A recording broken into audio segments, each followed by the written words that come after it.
नमस्ते दोस्तों, नवनीत फाउंडेशन और मिति एंटरटेनमेंट प्रस्तुत दिव्यांग चेतना इस वेब सीरीज के माध्यम से हम आपकी मुलाकात कुछ ऐसे दिव्यांग लोगों से करवाएंगे जिन्होंने जिंदगी की कठिनाइयों को पार कर आज अपने लिए एक मुकाम हासिल किया है। इन असाधारण लोगों के जीवन से हमें भी एक प्रेरणा मिले, सीख मिले और अपने जीवन में हम भी सकारात्मक रहे, इसी उद्देश्य के साथ नवनीत फाउंडेशन इस उपक्रम से जुड़ा हुआ है। इसीलिए नवनीत फाउंडेशन और मिति एंटरटेनमेंट इन विशेष लोगों के साहस को सलाम करता है और उनकी उपलब्धियों की सराहना भी करता है। तो आइए मिलते हैं आज के अपने विशेष अतिथि से। Pranay Burde is a brave soul who has an intellectual disability since birth. Despite that, he is a 2 times national award winner and is working with the Leela Hotel for more than 12 years. Pranay is an active and committed member of SAFI. He is a regular speaker on self-advocacy at national level. Pranay was nominated to present keynote address at the first India International Down Syndrome Congress 2017, where he spoke on the rights of persons with Down syndrome. He is also keen in sports. He plays roller skating, cricket, football, basketball, swimming, and has won many medals and trophies. So let's have a chat with Pranay Burde. नमस्ते। नमस्ते। प्रणय, आज कैसा लग रहा है यहाँ पर आके? यहाँ पे आ जाए तो बहुत अच्छा बड़ा। अच्छा, और आपका बचपन कैसा था? मेरा बचपन अच्छा था। इंटरनेशनल 12 में खेलता था, क्रिकेट, फुटबॉल, स्केटिंग, स्विमिंग, हाँ। सब कुछ करता था। जब ये 15 महीने का था तब हमें पता चला कि इसका कुछ डिफ़िकल्टी है, इसको डाउन सिंड्रोम है और ये इसका माइलस्टोन भी डिले हो सकता है और ये ज़्यादा पढ़ भी नहीं सकता है। तो जिस दिन हमें पता चला उसी दिन से हमने इस पे काम करना चालू कर दिया और इसको फिज़िकल एक्टिविटीज़ में, थेरापीज़ में कंटिन्यूसली हमने वो काम किया। कुछ कहना चाहते हैं स्कूल के बारे में? स्कूल के बारे में बहुत उधर अच्छा था। मैं टिप टॉप कॉर्नर में था और मैं फ्लावर स्पेशल स्कूल में था। उधर बहुत पैसे थे, तब मैं अभी तक मैं पहचाना नहीं। अच्छा। तो मैंने अभी थोड़ा थोड़ा खेलने के लिए चालू किया हूँ। इनिशियली हमने उसको प्ले ग्रुप में डाला नॉर्मल बच्चों के साथ, उसके बाद फर्स्ट स्टैंडर्ड में भी नॉर्मल स्कूल में डाला। लेकिन 6 महीने बाद हमें पता चला कि ये वहाँ कोप अप नहीं कर पा रहा है, तो हमने उसको स्पेशल स्कूल में शिफ्ट किया जो नागपुर में थी, मे फ्लावर स्पेशल स्कूल। वहाँ भी वो 6-8 महीना रहा। उसके बाद हमारी ट्रांसफ़र हो गई बॉम्बे। मैं गवर्नमेंट सर्विस में था तो ट्रांसफ़र हो गई बॉम्बे। तो हमने उसके बाद दिलखुश स्पेशल स्कूल में डाला जो जुहू में है। वो बहुत ही अच्छी स्कूल है और वहाँ इसकी अच्छी परवरिश और एजुकेशन भी हुआ है। जनरली क्या होता है कि ऐसा बच्चा अगर घर में पैदा हो तो पहले तो हम लोग डिप्रेस हो जाते हैं।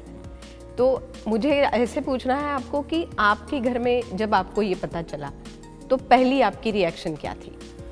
पहली रिएक्शन तो मेरी क्या सभी की यही होती कि मेरे साथ क्यों ये हुआ, कि हमने कुछ गुनाह कर दिया, हमने कुछ पाप किया पिछले जन्म में ऐसा। लेकिन ये गलत है, ये कोई पाप नहीं है। गॉड ने हमें कैपेबल समझा कि आप ही इसकी देखभाल अच्छे से कर सकते हैं, इसीलिए हमारे घर ये बच्चा आया। ये समझ के हमने उसकी देखभाल की है। एक सवाल मुझे आपसे पूछना है कि ये बौद्धिक दिव्यांगता क्या होती है? बौद्धिक दिव्यांगता ये ब्रेन से रिलेटेड है और इनकी रीजनिंग कैपेसिटी, एनालिसिस कैपेसिटी बहुत लिमिटेड होती है। और इसमें ऐसा नहीं कि भाई सबकी एक जैसी होती है, इसमें वेरिएशन बहुत है।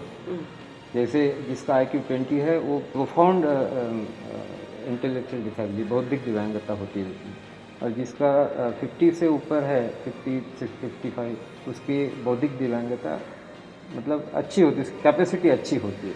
प्रणय, आप 13 साल से होटल लीला में काम कर रहे हैं, तो वहाँ पे काम करते वक्त कुछ कठिनाई आई? कभी नहीं। कभी नहीं? क्या क्या काम करते हो वहाँ पे? उधर टॉयलेट सेटअप करना पड़ता है और लिनन सॉर्टिंग करना पड़ता है, लॉन्ड्री में पहुँचाना, लॉन्ड्री से फ्रेश लिनन देना और डिस्ट्रीब्यूट करना, ऊपर सब फ्लोर में देना पड़ता है लिनन। लीला में काम करना है, ये कब तय हुआ और कैसे हुआ? ये बहुत बड़ी स्टोरी है, तो मैं शॉर्ट में बताना चाहूँगा। इन बच्चों को 18 साल तक ही स्कूल में रखा जाता है, उसके बाद स्कूल के बाहर हो जाते हैं, या तो वर्कशॉप में डालो या अपने घर में बिठाओ। 2-3 महीने बाद प्रिंसिपल ने कहा कि अगर ये वर्कशॉप में रहेगा तो ये इसका इम्प्रूवमेंट नहीं होगा, ऑन द कॉन्ट्री उसका डिटोरेशन होगा। तो उसने बहुत जगह हमें भेजा कि भाई इधर जाओ उधर जाओ, हम बहुत जगह गए। एक दिन फ़ोन आया कि आप लीला में जाओ, वहाँ आपको बुलाया है।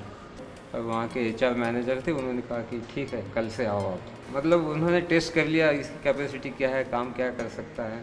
अकॉर्डिंगली उन्होंने बोला कि भाई आप 8 घंटा इसको रहने दो। 8 घंटा वो उस दिन से रोज़ 8 घंटा 9 घंटा वहाँ काम करता है। वाह। और अभी उसका वर्किंग आवर्स है सुबह 11 से रात को शाम को 8 बजे तक वर्किंग आवर्स। वाह।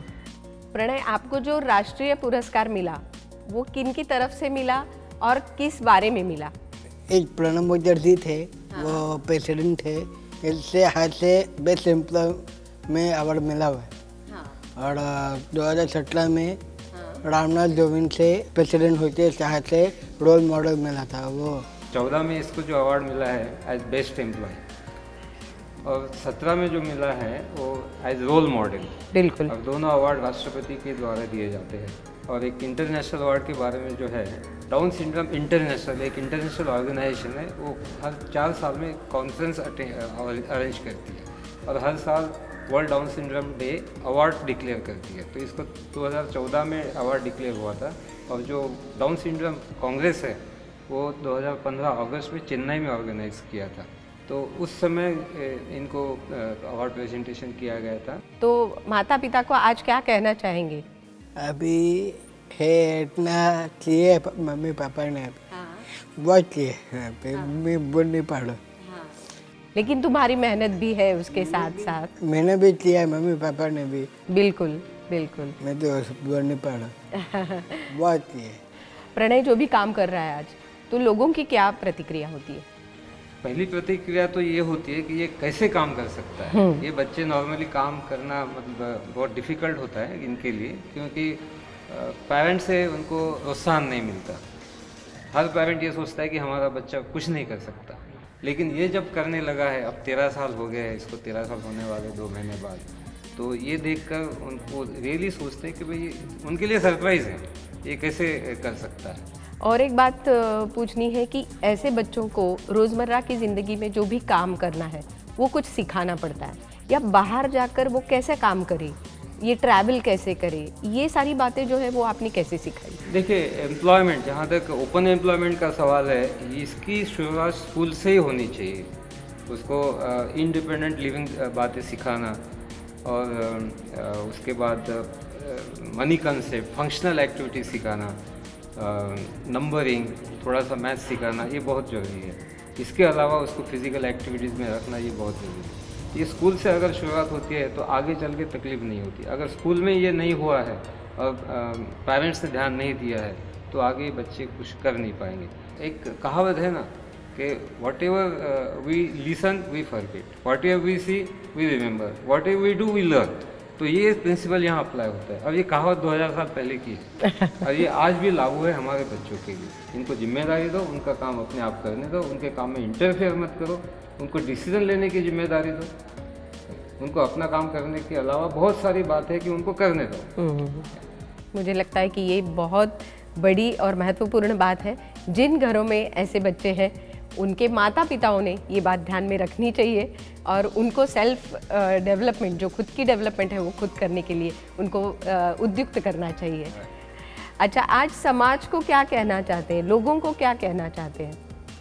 ऐसे तो बहुत सब कुछ होता है, ऐसे नहीं कि और करना चाहिए, आगे बढ़ना चाहिए, वो तो होते रहता है, वो तो सवाल ही नहीं। आप कुछ जोड़ना चाहेंगे इसे? मैं सोसाइटी को, समाज को एक रिक्वेस्ट करना चाहूँगा कि भाई उनको एक्सेप्ट करे, जैसे है वैसे एक्सेप्ट करे, accept them as they are, और उन्हें इंक्लूड करे अपने डेली एक्टिविटीज़ में, उनको इनवाइट करे अपने प्रोग्राम में, और कुछ एम्बेरसमेंट ना आए उनके दिमाग में कि भाई ये कुछ कर देगा, ये कर देगा। ये बच्चे बहुत शांत होते हैं, बहुत अच्छा काम करते हैं, लविंग और केयरिंग होते हैं, और उनको एम्प्लॉयमेंट की अपॉर्चुनिटी दे। बिल्कुल, आपने सही बात कही है और इसी नोट पर हम यहीं पे रुकते हैं। बहुत बहुत धन्यवाद. बहुत थैंक यू.